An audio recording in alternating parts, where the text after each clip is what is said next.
નમસ્કાર. Home communication દ્વારા તારીખ 5 જાન્યુઆરીથી તારીખ 9 જાન્યુઆરી 2022 સુધી ચાલનારા સાહિત્ય પંચામૃતના આજે 5મા દિવસે એટલે કે અંતિમ દિવસે આપ સૌનું સ્વાગત છે. સૌપ્રથમ આજે આપણા અનુઆધુનિક અને આધુનિક યુગ વિશે જે સર્જકો વિશે જે વાત કરવાના છે વક્તાઓને હું આમંત્રણ આપું છું.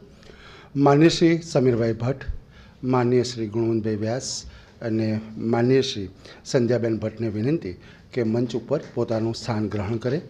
આપણે ખૂબ તાળીથી વક્તાઓનું અભિવાદન કરીશું. આપ સૌનું સ્વાગત છે.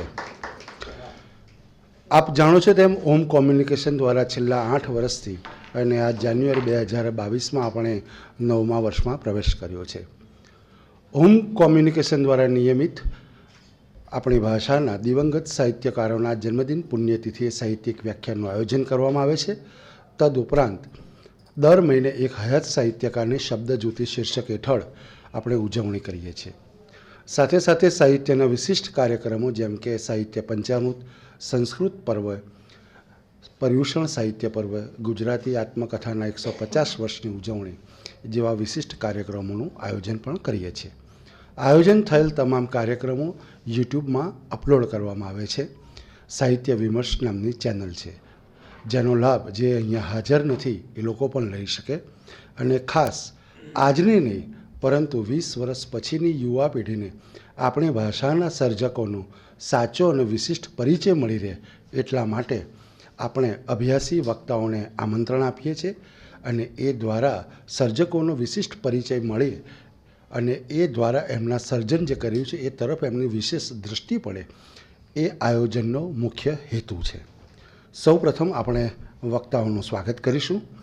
હું માન્ય શ્રી જનકભાઈ દવેને વિનંતી કરું કે સમીરભાઈનું સ્વાગત કરે, સમીર ભટ્ટનું સ્વાગત કરે.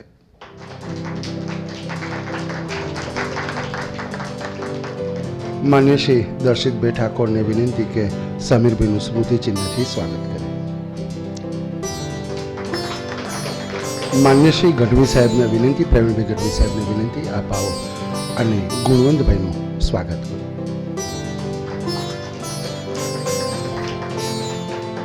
માન્ય શ્રી નટુભાઈ પરમારને વિનંતી કે આપ આવો અને સ્મૃતિચિહ્નથી ગુણવંતભાઈનું સ્વાગત કરો. માન્ય શ્રી શ્રીમાળી સાહેબને વિનંતી આપ આવો અને સંધ્યાબેનનું સ્વાગત. માન્ય શ્રી ભાવિકભાઈ ટાપડેને વિનંતી કે આપ આવો અને સ્મૃતિચિહ્નથી સંધ્યાબેનનું સ્વાગત કરો. આભાર જનક દાદા, ભાવિકભાઈ, શ્રીમાળી સાહેબ, નટુભાઈ, શ્રીમાળી અને ગઢવી સાહેબ, આપ સૌનો આભાર.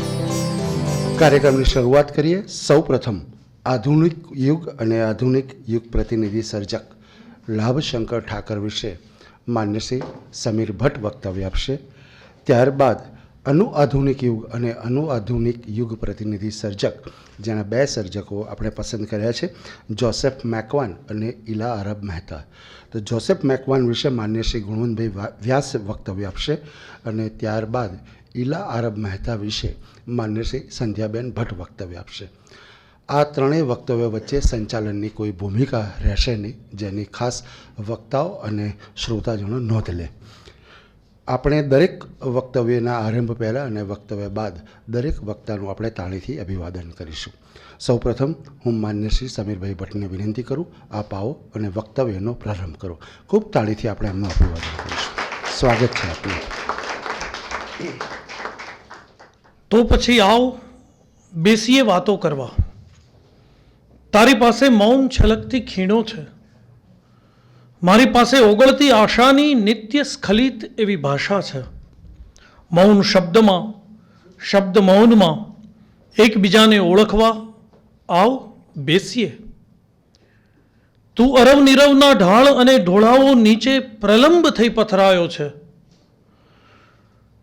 તું દૂર, અતિશય દૂર છે અથવા સમીપ છે, કદાચ સ્તબ્ધ છે, મૂક છે, પણ મને દુર્નિવાર ખેંચે છે.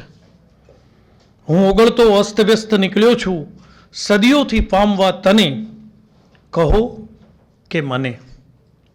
આવ લાભશંકર ઠાકર પૃષ્ઠ 1। મંચસ્થ સાથીઓ અને મિત્રો,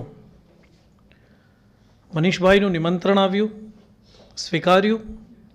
અસ્તિત્વની આ તીવ્ર કટોકટી ભર્યા સમયમાં વક્તવ્યનો આરંભ લાભશંકર ઠાકરને તેમની જ કવિતાની પંક્તિઓ દ્વારા નિમંત્રણ પાઠવીને કરવાનો હેતુ ઉપસ્થિત આપ સૌનું રંજન કરવાનો કે રંગદર્શી પ્રારંભથી આપ સૌને ચકિત કરી દેવાનો નથી, પરંતુ આજે વિવિધ સમાધાનોમાં રાજતા, પાછા નિર્લોપ હોવાનો દંભ કરતા, પોતાની નાની નાની વાતોને આપ વડાઈથી મોટી બનાવતા પ્રચારકોના આ સમયમાં એક વિદ્રોહી, સર્જનાત્મકતાનો, સર્જકતાનો પ્રખર તાપ ધરાવતો, કડવા ઔષધ પાઈને આપણને નરવા રાખતો સર્જક આપણી વચ્ચે ન હોવાનો અવસાદ કેટલો સાલે છે તે દર્શાવવાનો છે।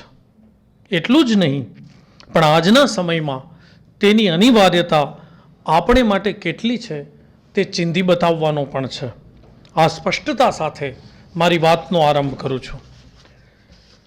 વળી જે સમયખંડને, જે સાહિત્યિક યુગને આજે તો શંકાની નજરે જોવામાં આવે છે તે છે આધુનિક યુગ, જેની સામે સમયાંતરે પ્રશ્નો પણ ઊભા કરવામાં આવ્યા છે તે છે આધુનિક યુગ। આ યુગની અને તેના પ્રતિનિધિ સર્જકની મારે વાત કરવાની છે, એટલે પ્રારંભે જ એક યુગ વિશે થોડી વાત કરવી પડે। એટલું જ નહીં, એ સ્વાભાવિક છે। વળી સમય મર્યાદામાં વાત કરવાની હોય ને, આધુનિક યુગ વિશે જરા ટૂંકમાં વાત કરી અને તેની સામે જે પ્રશ્નો મૂકવામાં આવે છે આજના સમયમાં, જે સમસ્યા, જે સંશયો આધુનિકતા સામે વ્યક્ત કરવામાં આવે છે એનું નિરસન કરી અને પછી લાભશંકર ઠાકરની સર્જકતાની વાત હું મૂકીશ। 20મી સદીનો છઠ્ઠો દાયકો આપણા ગુજરાતી સાહિત્ય માટે આમૂલ પરિવર્તન લાવનારો હતો, એ આપણે તો જાણીએ જ છીએ। છતાં એક કવિની 3 રચનાથી મારી વાતનો આરંભ કરું આધુનિક સાહિત્ય વિશેની, કે કઈ રીતે આપણે આધુનિકતામાં આવ્યા અને શું કામ આવ્યા। પહેલો પ્રશ્ન તો એ છે કે ભારતીય સમાજ જીવનમાં આધુનિકતાની અનિવાર્યતા કઈ રીતે ઊભી થઈ। તો એક કવિ છે આપણા પૂરેપૂરા ભારતીય, જેને વિશે કહેવાયું છે, જે પોતે જ કહે છે કે ગુજરાતીમાં લખતા ભારતીય કવિ, આપ સૌ જાણો છો। એની 3 પંક્તિઓ લઈએ। 1920માં ઉમાશંકર લખે છે સૌંદર્યોપી ઉર્જરણ ગાશે પછીથી આપ મેળે। 1931માં ઉમાશંકર લખે છે ઘરે ઘરે વીર ગાંધી જગાવો, બારણે બારણે બુદ્ધ। અને એ જ ઉમાશંકર 1956માં લખે છે છિન્ન ભિન્ન છું, નિશ્ચંદ કવિતામાં દબકવા કરતા લય સમો। પહેલી પંક્તિ સૌંદર્યોપી, સૌંદર્યની અપેક્ષા, ઉર્જરણ ગાશે પછીથી આપ મેળે। બીજી પંક્તિ આ જુદા જુદા સમયની એક જ સર્જકની પંક્તિ બદલાતા ભાવ જગતને નિરૂપે છે। સર્જક ક્યારેય આઇવરી ટાવરમાં હોઈ જ ન શકે, એ આધુનિક હોય, અનુઆધુનિક હોય, ગાંધીયોગીન હોય કે કોઈ પણ હોય, કારણ કે એને પનારો તો માનવીય સંવેદનાઓ સાથે પાડવાનો છે, અને વર્તમાન માનવી સંવેદનાનું કળાત્મક રૂપ સર્જક રચતો હોય છે। તો ઉમાશંકર કંઈ આવડા મોટા ગજાના આપણા ઋષિ કવિ એ છિન્ન ભિન્ન છું શા માટે લખે છે? આધુનિક યુગ અહીં આધુનિક સાહિત્યની એક પાયાની સર્જક, એક પાયાની શરત પ્રગટી છે। ઉમાશંકર જ્યારે લખે કે છિન્ન ભિન્ન છું, ત્યારે એનું એક ચોક્કસ મૂલ્ય છે। એ કૃત્રિમ આયાસી પદાવલી ન હોય, એ ઋષિ અનુભવીને લખે છે, વાસ્તવનું કળામાં રૂપાંતર થાય છે। ઉમાશંકર જોશીની આ પંક્તિમાં નિર્દેશાયેલી છિન્ન ભિન્નતા વૈયક્તિક તો છે, સાથોસાથ એ સમયના માનવ માત્રની સંવેદનામાં પડતી થોડી તિરાડો સૂચવે છે। સ્વાતંત્ર્યોત્તર યુગની આ વાત છે। આધુનિક ગુજરાતી સાહિત્યની પહેલી લાક્ષણિકતા એટલે કે નિર્ભ્રાંતિ। વાસ્તવની જુદી રીતે મોઢામોઢ થઈએ અને જે નિર્ભ્રાંતિ સર્જાય, આ નિર્ભ્રાંતિ આપણે શાહબૃગ બનીએ તો આપણને ન સ્પર્શે, પણ સર્જકને સ્પર્શી જાય છે। 30-40ના આદર્શ સ્વપ્નો, સામાજિકતા, એની સામે અહીં તો નિર્વેદ, હતાશાનો સૂર કેવી રીતે ઉમાશંકરમાં આવી ગયો? અહીં 8મું દિલ્હી, શ્રીધરાણી અને પ્રવાલદ્વીપ પણ યાદ કરી લેવા પડે. આપણે ત્યાં મૂળ વાત એ છે કે 20મી સદીનો છઠ્ઠો દાયકો એ જરા વિલક્ષણ હતો. એમાં ચોક્કસ સામાજિક, સાંસ્કૃતિક અને સાહિત્યિક પરિસ્થિતિ વચ્ચે આધુનિકતા ઝીલાય છે. યાદ રહે, હું પ્રગટી છે એમ નથી કહેતો, ઝીલાય છે એનો એક સંદર્ભ છે, એની પાછળનું એક કારણ છે. છેલ્લી 2 સદીના 2 સમયખંડ એવા છે કે જે ગુજરાતી સાહિત્યમાં ધરમૂળથી પરિવર્તન લાવનારા છે. એક 19મી સદીનો મધ્યકાળ, મધ્ય 19મી સદીનો મધ્યનો સમય કે જ્યારે મધ્યકાળથી પૂરેપૂરું શિફ્ટિંગ અર્વાચીનતામાં થયું, અને બીજો છે 20મી સદીનો છઠ્ઠો દાયકો કે પૂરેપૂરી કલાત્મકતા તરફનું શિફ્ટિંગ, એક વિદ્રોહ, આમ જેને તમે કહો કે એક તોફાન, એક જુદા પ્રકારનું જગત અચાનક નથી નિર્માયું. એના કેટલાક કારણો છે. પશ્ચિમનો, આપણે હંમેશા કહીએ છીએ કે આ તો પશ્ચિમનો છે, તો સાચી વાત છે. પશ્ચિમનો જે સમય જે 19મી સદીના આરંભનો હતો, 20મી સદીના આરંભનો હતો, એ 20મી સદીના 5મા દાયકામાં, 6ઠ્ઠા દાયકામાં ગુજરાતી સાહિત્યમાં એ અનેક માર્ગો દ્વારા ઉતરી આવ્યો છે. સાચી વાત છે. આધુનિકતામાં આપણે પગ માંડ્યો. કારણ શું થયું, એને એ કેમ પગ માંડ્યો, એટલી જ વાત મારે કરવી છે કે આપણે ત્યાં આધુનિકતા સર્જકોને કેમ ગમી ગઈ. શા માટે ઉમાશંકર છિન્ન ભિન્ન છું લખે, કે શ્રીધરાણી 8મું દિલ્હી લખે, કે પ્રવાલદ્વીપના નિરંજન ભગત સરનું એક જુદા પ્રકારનું શિફ્ટિંગ આપણને દેખાય, કેમ ગમી ગઈ? આધુનિકતા એક નવી શોધમાં પલટી. માનવ અસ્તિત્વ નહીં, આપણે કલાની પરંપરાગત જે સમજ હતી, આપણી જે રચના રીતિ, શૈલી, વિષયો, એ બધા સામે પ્રશ્નો થવા માંડ્યા. કારણ કે પશ્ચિમનો સાચો પરિચય કેટલાક સર્જકોએ આપણને આ સમયમાં કરાવ્યો, પૂરેપૂરો કલાત્મક એવો પરિચય કરાવ્યો. આ હકીકત છે. આને ઉવેખીને આપણે લાભશંકર ઠાકર સુધી ન જઈ શકીએ. અહીં જ આધુનિકતા સામે એક બહુ મોટો સવાલ, જે આપણને પણ છે, એક પ્રશ્ન ઊભો થયો. એક નવી શોધ, નવું આહવાન, નવી ઈચ્છાઓ આપણા સર્જકોને જાગી, નવા ભાવ જગતને, નવી સંવેદનાઓ એને અનુભવવા માંડી.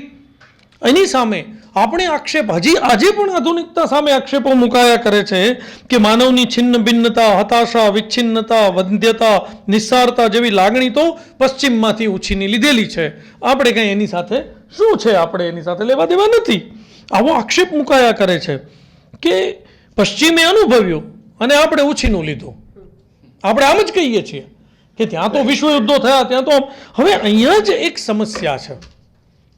આજે આક્ષેપ મુકાય છે એ થોડું હાસ્યાસ્પદ સાબિત કઈ રીતે થાય છે એ હું આપને કહું કે બીજા કોઈની જીવન દ્રષ્ટિ, સમસ્યા આપણને સ્પર્શે જ નહીં. આપણે હમણાં પેલા એક દેશમાંથી બીજા દેશમાં દરિયામાં પેલું પેલા બાળકને જોઈને આપણને અરેરાટી થઈ ગઈ. કેમ ભાઈ, એ ક્યાં આપણું બાળક છે? તમે પશ્ચિમમાંથી ઉછીનું લીધેલી આધુનિકતા, એની સંવેદના આપણે એમ પૂછીને કહીએ છીએ, પણ ઈરાનના દરિયા કિનારે એક બાળક ઊંધું પડેલું મૃત, આખું ભારત રડી ઉઠ્યું હતું. આપણા સર્જકોને સ્પર્શે નહીં, કેમ આપણે કહીએ કે ઉછીનું છે? સાર્ત્રએ કહ્યું છે કે વિશ્વમાં ક્યાંય પણ યુદ્ધ થાય તો એક માનવ તરીકે મારી જવાબદારી છે અને મને દુઃખ થાય છે. આ માનવીય હોવાની નિશાની છે. અને સર્જક તો સવાયો માનવીય હોય, એ તો સંવેદનશીલ આપણે ગણીએ છીએ. આપણે જોવાનું એ છે. હવે તો તકલીફ ક્યાં છે કે આપણે કઈ રીતે જોવી જોઈએ આધુનિકતાને, કે પશ્ચિમમાંથી ભલે આપણને એ આખા વાદો, વિચારો, અનુભૂતિઓ, સંવેદનાઓ, એનું એક અભિજ્ઞાન થયું, એક જ્ઞાન થયું, પણ આપણા સર્જકે એની સાથે કેવી રીતે કામ પાર પાડ્યું? આપણી આસપાસ આ હતાશા, વિચ્છિન્નતા, આ નિર્વેદ આપણી આસપાસ એને દેખાયા ખરા?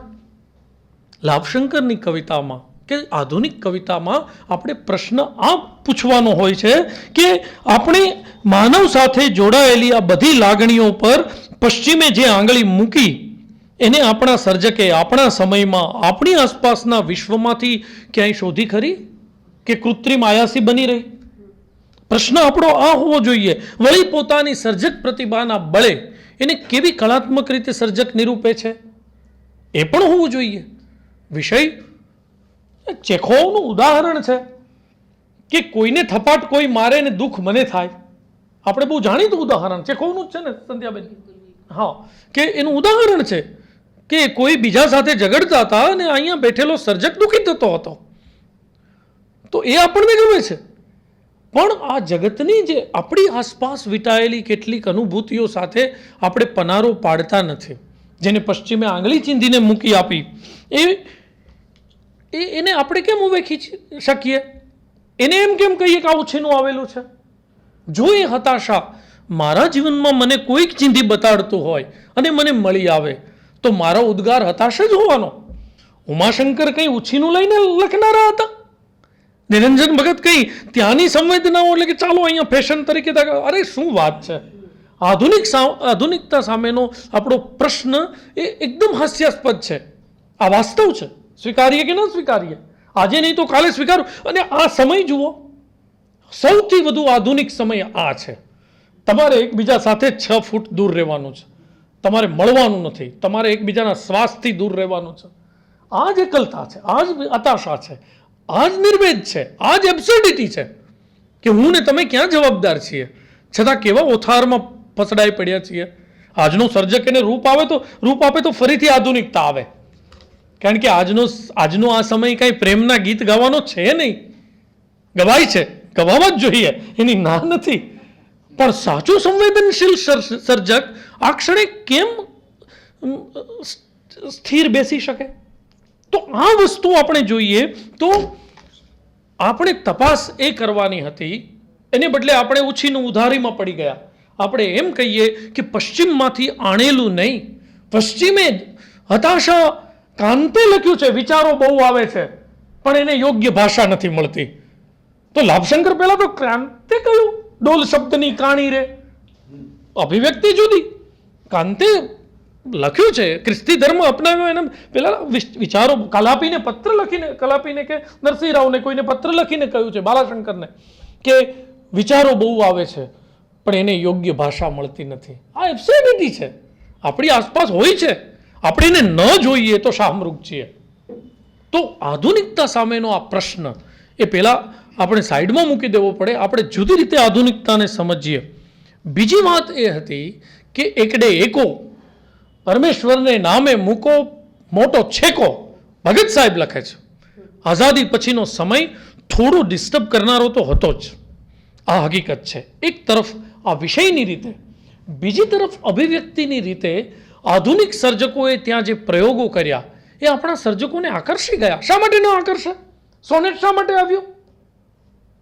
કેમ આપણે પદમાં જ ન રહ્યા? તમે સોનેટ આવે છે તો કહો છો કે પરદેશી છોડ આવ્યો અને આપણો થઈ ગયો, એ તમને મંજૂર છે, પણ આપણી આ એબ્સર્ડિટીને કે આપણી આસપાસની હતાશાને, વેદનાને, ગ્રાન્ડ નેરેટિવ છે આ બધા. મિની નેરેટિવ્સનો સમય પૂરો થઈ ગયો હતો. મિની નેરેટિવ એટલે આપણા આસપાસના પ્રશ્નો, કે સ્વરાજ્ય મળે એ આપણો પ્રશ્ન હતો. પણ ગ્રાન્ડ નેરેટિવ એ છે કે હું કોણ છું, હયાતી શું છે મરણ શું, કોણ ઈશ્વર છે. આ પ્રશ્ન કંઈ પશ્ચિમનો જ ન હોય. ક્યારેક ને ક્યારેક ઉદાસી તો આપણને ઘેરી વળે છે. આપણે ભારતીયો સુખી જ છીએ. Is it so? તો આધુનિકતા ક્યારેય પૂરો ન થતો એવો પ્રકલ્પ છે. આજે પણ તમે ને હું આધુનિક હોઈ શકીએ છીએ અને આગામી સમયમાં પણ હોવાના. માણસ છે ત્યાં સુધી હતાશા છે, નિર્વેદ છે, વિરતિ છે. કોઈ એક સમયગાળાના સર્જકે એની ઉપર ધ્યાન આપ્યું અને એક આખો યુગ જુદો આવી ગયો. એ ઉપરાંત એની કારીગરીને ઉત્તેજન મળ્યું. આર્ટ અને ક્રાફ્ટ આજ સુધીના સાહિત્યની કઠોરમાં કઠોર ચિકિત્સા જો થઈ હોય તો એ આધુનિક યુગમાં થઈ. હવે આ બધું થવા માંડ્યું છઠ્ઠા દાયકામાં, ત્યારે જ્યારે ગ્રાન્ડ નેરેટિવની વાત થઈ કે જે માનવ માત્રને સ્પર્શે, ત્યારે લાભશંકર ક્યાં હતા? શરૂ કરીએ. જલ ભીંજેલી જોબનવંતી લથબથ ધરતી, અંગ અંગથી ટપકે છે કઈ રૂપ મનોહર, ને તડકાનો તુવાલ ધોળો ફરી રહ્યો છે ધીમે ધીમે. ના જુઓ, પંક્તિઓ જુઓ, એની સુકુમારતા જુઓ. જલ ભીંજેલી જોબનવંતી લથબથ ધરતી, અંગ અંગથી ટપકે છે કઈ રૂપ મનોહર, ને તડકાનો ટુવાલ ધોળો ફરી રહ્યો છે ધીમે ધીમે. કેવી રીતે? યથા રાધિકા જમના જલમાં સ્નાન કરીને પ્રસન્નતાથી રૂપ ટપકતા પારસ દેહે વસન ફેરવે ધીરે ધીરે. ધરતી અને આભ સાથે રાધિકા અને કૃષ્ણને જોડે છે લાભશંકર, આરંભના લાભશંકર. જોઈ રહ્યો છે, આ પાછા કવિ નરેટર, આ કથક બોલે છે, કાવ્ય નાયક બોલે છે, જોઈ રહ્યો છે આ પરમ રૂપના ઘૂંટ ભરંતો, શું મુજ શ્યામલ નેનન માહે છુપાઈને એ કૃષ્ણ કનૈયો. ભાવ અને ભાષાની સ્નિગ્ધતા, પ્રકૃતિનું રમ્ય રૂપ, દ્રશ્ય કલ્પનોની સુકુમાર અભિવ્યક્તિ, પહેલી 3 પંક્તિમાં ધરતીનું માદક રૂપ, તડકાનો ટુવાલ ઢોળો ફરી રહ્યો છે. એટલે અદ્ભુત કલ્પનની ગતિ જુઓ કે તડકો ફરે છે. કોઈ સ્ત્રી જે સદ્ય સ્નાતા હોય અને પોતાના દેહ પર જે રીતે ટુવાલ સફેદ ફેરવતી હોય, એ રીતે આ જલ ભીંજેલી ધરતી ટુવાલ ધોળ. કેટલી અદ્ભુત એક એક આ બધું બહુ આના વિશે વિશ્લેષણ કરી અને એને હું હાનિ નહીં પહોંચાડું. તમે જો કલ્પો તો એક અદ્ભુત દ્રશ્ય કલ્પન આપણી સામે આવે છે. લાભશંકરની કવિતાનો આ પહેલો પડાવ છે, સૌંદર્ય લુબ્ધ એવી કવિતા. એમની જે કાવ્યની સમજ ઘડાઈ હતી એ તો અનુગાંધી યુગના સૌંદર્ય યુગીન કવિઓની.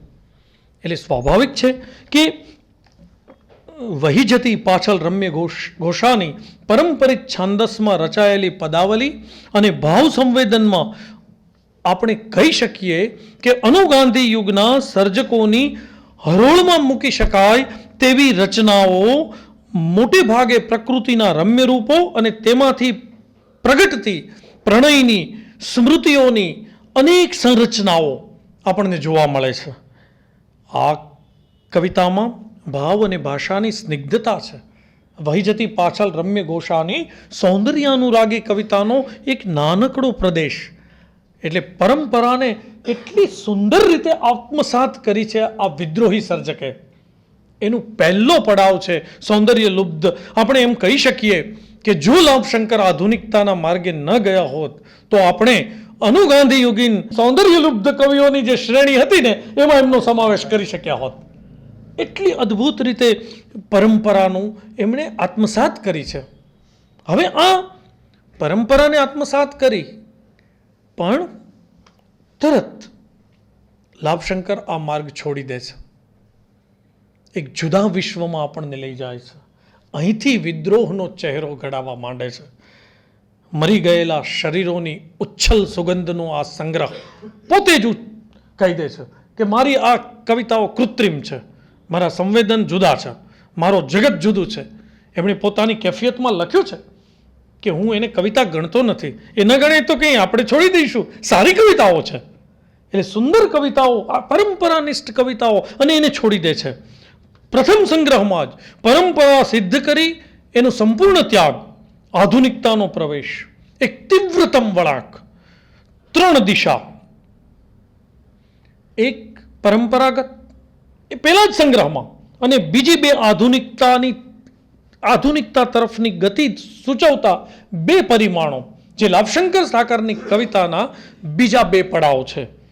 એક અનર્થને સીમાડે પહોંચતી કેવળ કલ્પન શ્રેણીઓમાંથી અનુભૂતિ કરાવતી ભાષા, ચાક્ષુષ કલ્પનો, તડકો બમબમ, તડકો મમ્મમ, તડકો તારી બોચીનો છે મેલ, તડકો પીળો, તડકો લીલો, તડકો ઊંડે રે, તડકો કાલે રે, તડકો આજે રે, તડકો ટીલું રે, તડકો બીલું રે, તડકો મૂંગો રે, તડકો ભૂંડો રે. અરૂઢ કલ્પનો, પણ તડકો તડકો તડકો તડકો તડકો આ નાદ દ્વારા અનર્થ સુધી પહોંચે, કેવળ નાદ દ્વારા. અર્થની જરૂર નથી, અર્થને છેકી દેતી, અનર્થ સુધી પહોંચતી કેવળ નાદ દ્વારા તડકાના આવર્તનો, લયબદ્ધ આવર્તનો, અને એનાથી એક આખું જુદું જગત, એક લયાત્મક વિશ્વ, એક સંમોહિત કરી દેતું. તડકો આખી રચનાનું જો પાઠ કરીએ તો આપણને સમજાઈ જાય કે આપણી સામે આસપાસ તડકો જ છે, કોઈ અર્થ નથી. અનર્થ દ્વારા અર્થની સીમાને પ્રાપ્ત કરવી એક એબ્સર્ડ લાગે એવી પદાવલી.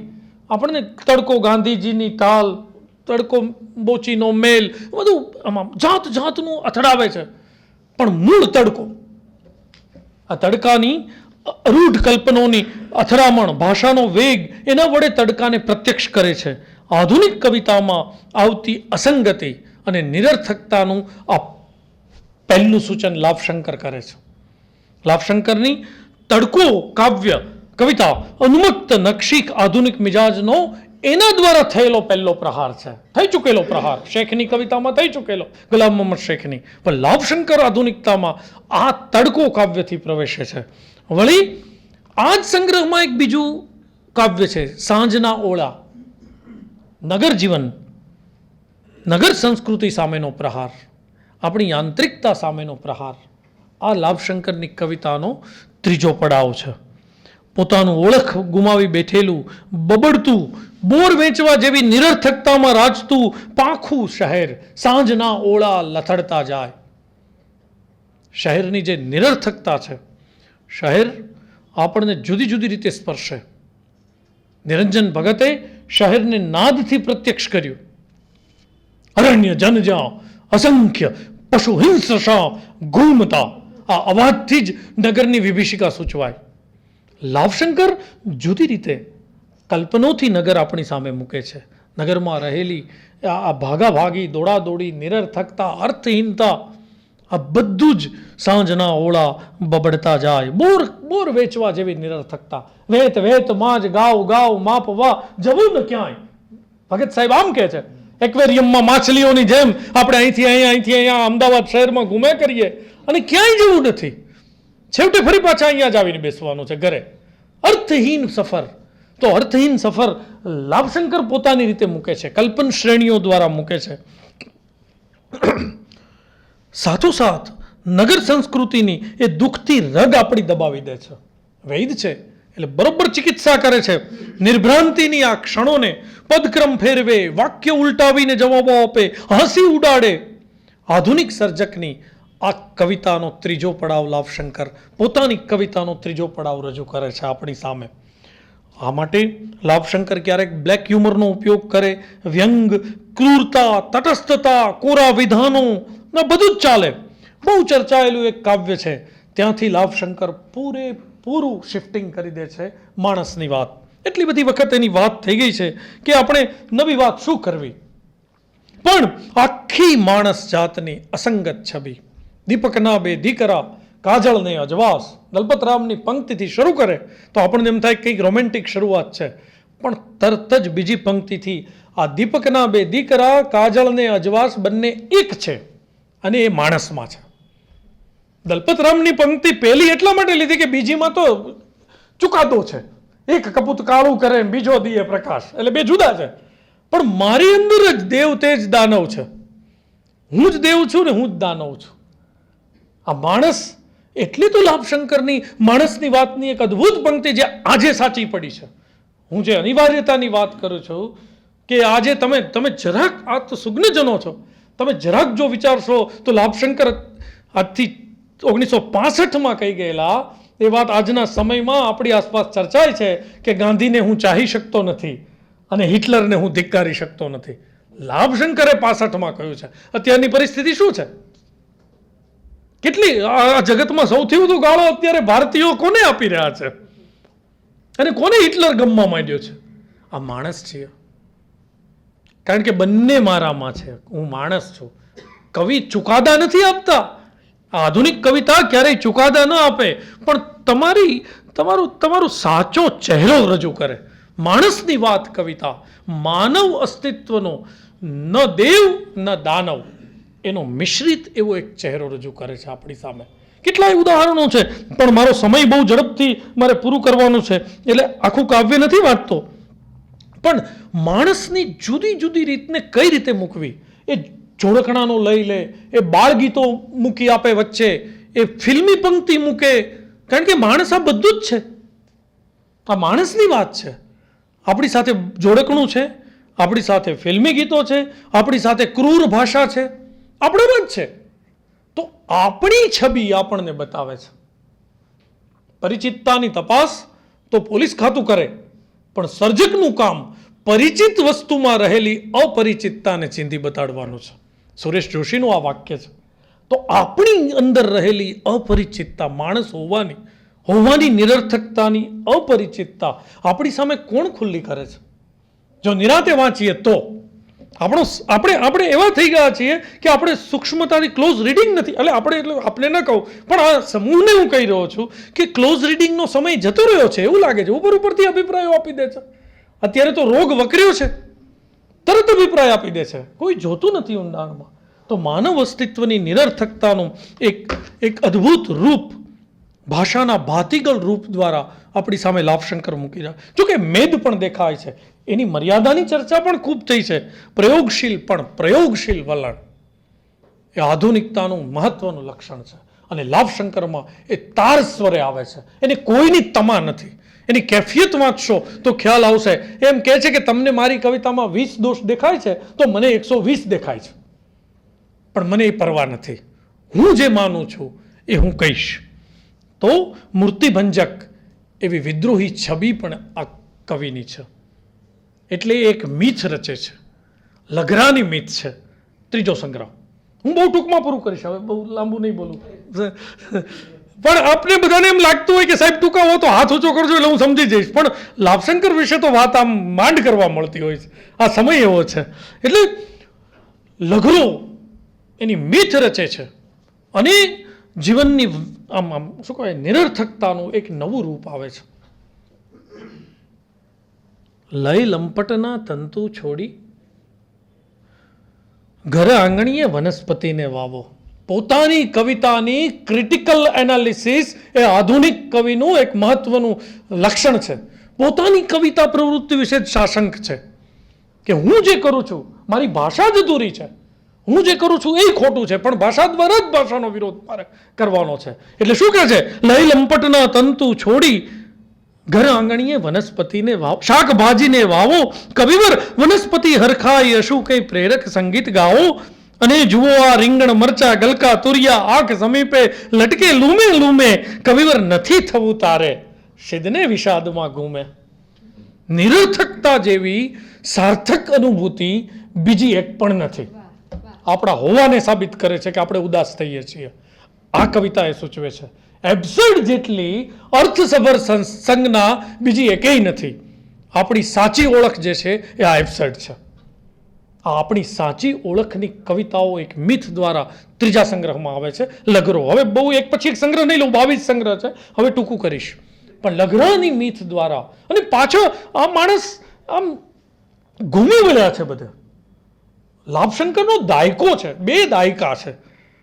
આપણે તો બહુ નાના પડીએ. મને તો અનીશભાઈએ કહ્યું ત્યારે હું એટલે ના પાડતો હતો કે એને કઈ રીતે મૂકીશું, હું તો બહુ નાનો માણસ છું. પણ આ માણસના 2 એને એમ લાગે છે કે આ મિથ છે એ પણ મૂર્તિ બની જશે. આ લઘરો પણ બધાને બહુ ગમી ગયો છે તો એને તોડો. એટલે ડિમિથિફિકેશન કરી નાખે કે આય છોડો, આય નકામું છે. તો આજે વિદ્રોહી જે અંદરની સતપત છે એ લાભશંકર છે. રમતિયાળ ભાષામાં નિરર્થકતાની વાત મૂકે. એક કવિતામાં લઘરો બહુ 3 જ લીટીની કવિતા છે. બારણું ખગડે છે, કોઈ ખોલનાર નથી. લઘરો છે છતાં નથી, ઊભો છે અરીસા સામે અપલક. અરીસા સામે સૌંદર્ય માટે નથી ઊભો, જાતને જોઈ રહ્યો છે અને એને પોતે પરિચિત નથી લાગતો, એટલે સ્તબ્ધ થઈ જાય છે. તો આ સ્તબ્ધ છે, અસ્તિત્વનું છટકિયાળપણું, સ્વની શોધ કરવામાં મળતી સ્તબ્ધતા લાભશંકરની કવિતામાં એકથી વધુ રીતે દેખાય છે, જે છેક એના કાવ્ય તંતુના અંત સુધી ચાલે છે, 2016 સુધી ચાલે છે. આ જ સત્ય છે કે સમય અને જીવનના તંતુઓની સેલભેળ થઈ જાય અને જીવનને સમય કઈ રીતે ગ્રસી લે છે. કાલગ્રંથિ, સમયના જુદા જુદા રૂપ, ગમે તેટલું કરીએ પણ સમયને મારી શકાતો નથી અને એક અવસાદ ઊભો થઈ જાય છે. શબ્દ પ્રવાહણ જેવું કાવ્ય તો કાવ્ય રચનાને કેટલી કેટલી જુદી રીતે મૂકી આપે છે, એની વાત વધારે નહીં કરું, પણ લાભશંકરની બ્લેક હ્યુમરનું એક એક અમોઘ શસ્ત્ર એને હાથમાં છે. Black humour. બ્લેક હ્યુમર એટલે કાળું હાસ્ય. ખડખડાટ, તમે રડી નથી શકતા તો હસો, પણ એ હસવા પાછળ એક કાળી વેદના હોવી જોઈએ. તો લાભશંકરની કવિતામાં આ કાળું હાસ્ય તમને ચારે બાજુ દેખાય. નિરર્થકતાની વાત કરવી હોય તો રડી રડીને ન કરાય. જે છે તે આ છે, તો એને હસતા હસતા મૂકે છે. તો વધુ એક લાભશંકરની કવિતાનો પડાવ એ છે ભાષા સામેનો સંઘર્ષ. એને ભાષા પણ નથી ગમતી. બુદ્ધિ, તર્ક, ભાષા, આ બધાનો વિરોધ એ ભાષા દ્વારા કરે છે. મારા નામને દરવાજે અને બૂમ કાગળમાં કોરા અવાજને ખોદી શકાતો નથી ને ઉચકી શકાતું નથી મૌન. આ એબ્સર્ડિટી છે. ભાષા પણ આપણે 3 વખત 4 વખત એકની એક વાત સમજાવવી પડે છે, કારણ કે આપણને શંકા છે કે ભાષા આપણા વિચારને વ્યક્ત નહીં કરી શકે. અવાજને ખોદી શકાતો નથી, ઉચકી શકાતું નથી મૌન. ચોથી બાબત છે કાવ્ય, સમકાલીન કાવ્ય પરિસ્થિતિની ચિકિત્સા. સમકાલીન કાવ્ય પરિસ્થિતિ કેવા બેફામ ઉદ્ગારો છે. શબ્દ વિશેષણની ચાદર ઓઢીને સૂઈ ગયો છે. ઉઠાડું એને. વિશેષણોમાં રાચીએ છીએ, મૂળ ભાષા, મૂળ સત્વ પ્રગટ થતું નથી. એટલું જ નહીં, પણ હવે લાભશંકર 2000ની સાલ સુધી આવે છે ત્યારે 2 દિશામાં જાય છે. એક છે ટોળા અવાજ અને ઘોંઘાટ સર્જતી આ માનવજાત, અને બીજું છે ભાષામાં ઊંઘીને બડબડ કરતા પલાયનવાદી કવિજનો. ઊંઘી ગયા રે ટેવ ભર્યા ઊંઘણશી. અદ્ભુત એક નાનકડી કવિતા છે. ઊંઘી ગયા રે ટેવ ભર્યા ઊંઘણશી. જાગૃતિ અને ઊંઘ એ જુદી જ છે લાભશંકરને મતે. મેં એનો આસ્વાદ કરાવતી વખતે લખ્યું હતું કે 500 વર્ષ પહેલા મહેતાજીએ કહ્યું કે જાગીને જોઉં તો જગત દિશે નહીં, તે અંગત ઉદ્ગાર હતો.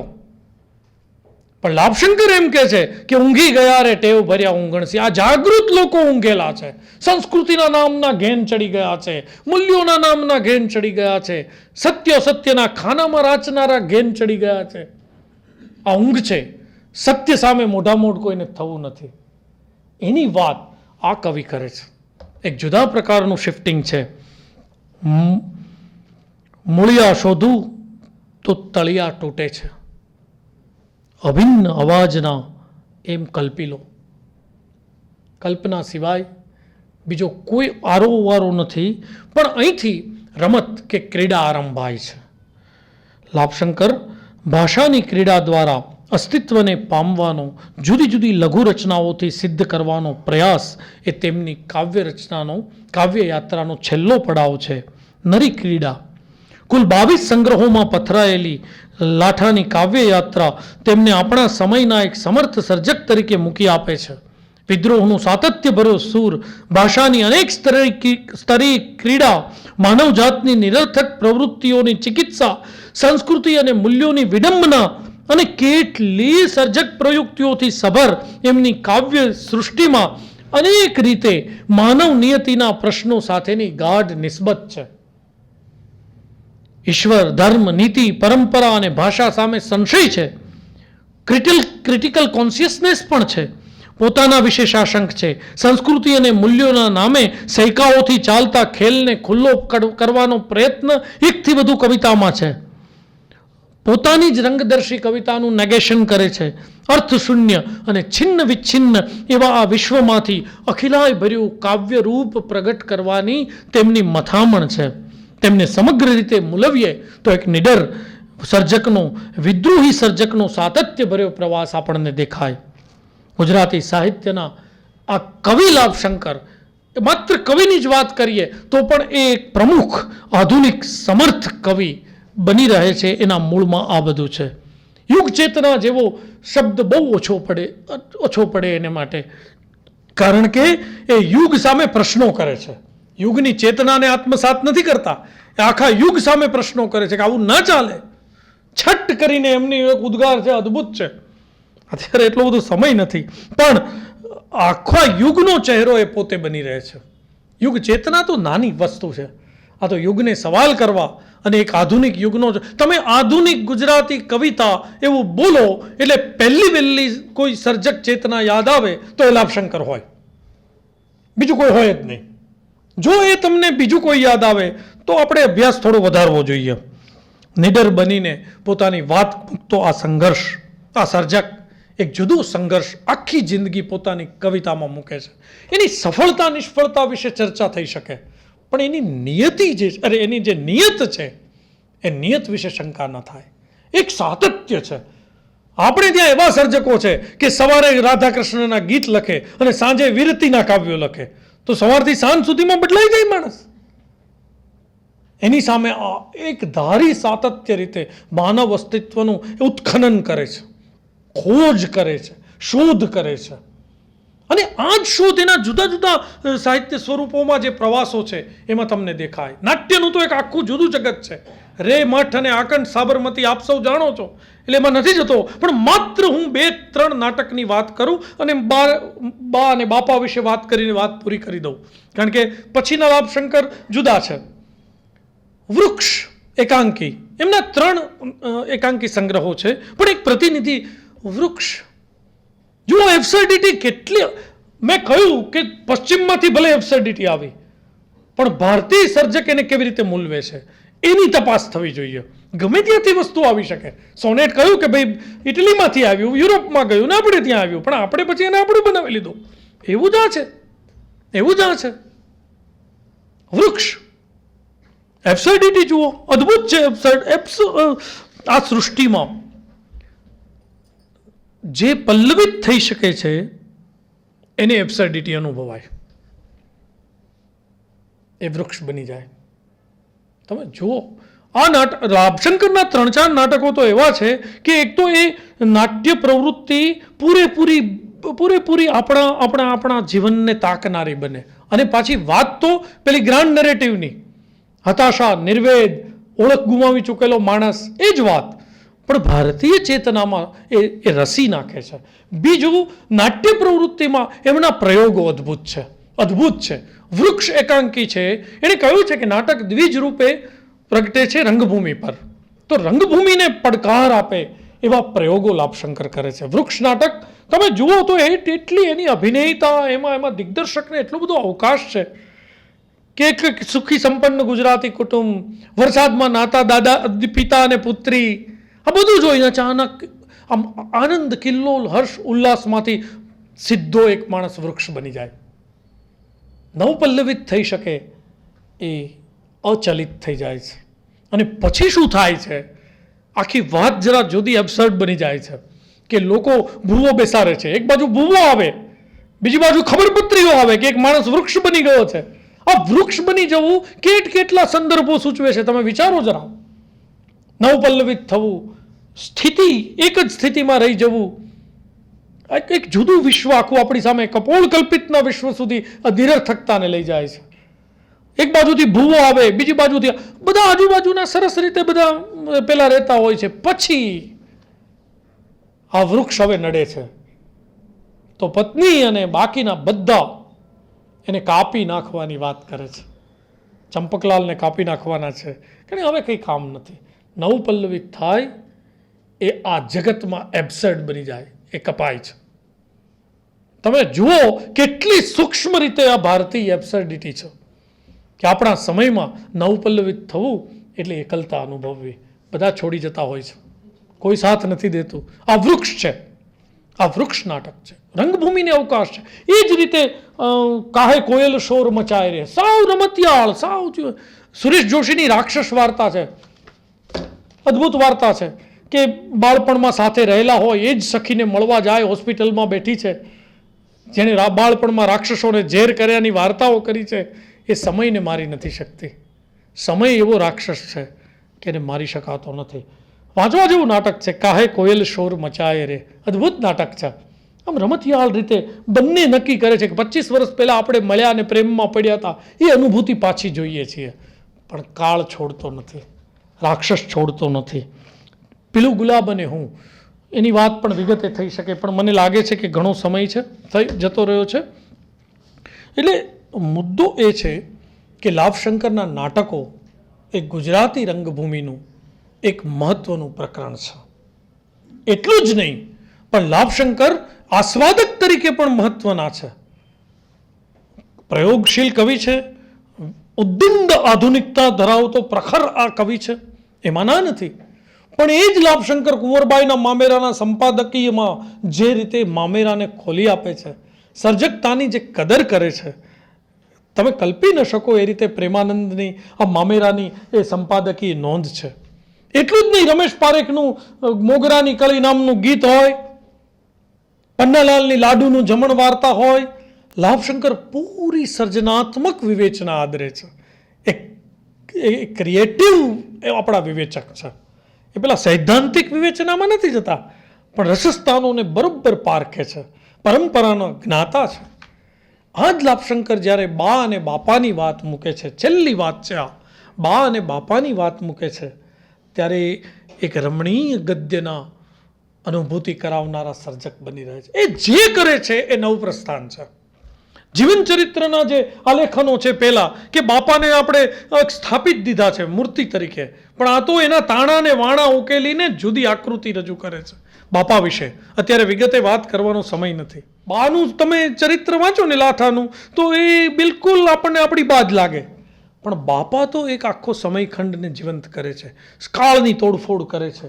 આ તોડફોડ, આ ઉદ્દંડ એવો ચહેરો એ લાભશંકરની આ ગદ્ય લીલાને, એક ગુજરાતી ગદ્યને આગળ લઈ જનારી આ ગદ્ય લીલા છે. એમના નિબંધો લો, એમની લાભશંકરીય મુદ્રા વિનાના નિબંધો એમના હોય જ નહીં. કંઈક જુદી રીતે જ એકાદ તંતુ પકડી અને 1 મિનિટ નાનકડા નાના ગદ્યના રમણીય ટુકડાઓ આપણને મળે છે.